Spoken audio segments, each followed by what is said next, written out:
my name's Emma Cowley. I'm a lecturer at the University of Plymouth in podiatry. I've got a special interest in musculoskeletal conditions. So these are conditions of the joints and the muscles and bones of the body. So I practice clinically, and I'm also an active researcher, and I teach. I've been doing it for 25 years.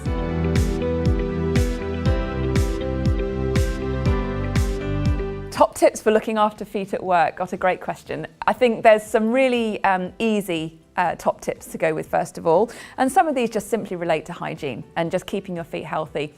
The trouble is the foot is sitting inside an enclosed space all day. It's often hotter than the rest of the body, wetter than the rest of the body, so more moist because of the sweat environment in there, and enduring higher forces than the rest of the body as well. So yeah, top tips. I'd start off with hygiene, keeping the foot clean, making sure that the foot is washed and dried thoroughly every day with soap and water or a soap substitute, that the toes are dried well in between, which I know sounds a bit obvious, but it's really important, because if you don't dry, and particularly between the little toe and the fourth toe next to it, if that is left moist, athlete's foot will develop really easily. As I mentioned, we're kind of covered in stuff like fungal spores and bacteria and all this kind of stuff. It's just part of being human. It's a bit gross, but it is part of being human. And most of the time we just live in like blissful harmony with our skin flora and fauna. Sometimes though, if the skin conditions change, if the pH conditions change, the acidity of the skin, the moisture of the skin, that kind of thing, then suddenly what was just living on us quite happily can actually become a little bit more potent. It can start to breed more and develop a colony, and then if you're unlucky, it'll infect you. So you'll often find smelly feet are related to an increase in the number of bacteria, again because of poor hygiene. And also, not to mention as well, the hygiene relates to the hosiery and the footwear as well. So it's really important to change socks at least once a day, to wash them out between wear using detergent, preferably in a washing machine with heat involved. And for footwear, ideally they should be dried out at the end of every wear as well.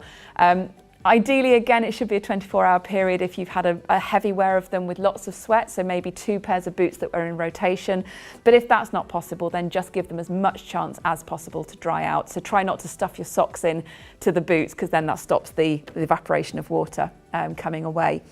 Some insoles are really good at absorbing water as well, and if you are somebody who suffers with some excess sweat in your feet, then it might be that you would benefit from having a more absorbent insole in your boot or in your shoe. The reason being, obviously, that draws and wicks away the moisture away from your skin, which means you're less likely to develop blisters or infections like we've talked about. There's a particular type of infection that's very common to people who wear industrial footwear, and it's called pitted keratolysis. It's a really fun word. It's not so fun to have though, unfortunately. And this is where on the underside of the foot, on the sole of the foot, some bacteria develops a colony and begins to actually digest some of the surface of the skin. It doesn't hurt, it never goes very deep, but it can be unsightly and it can cause a bad odour as well. So in that case, it's often just the case of drying out the foot, drying out the hosiery and the boots, so making sure you've got clean dry socks, clean dry boots, and your foot is clean and dried as well.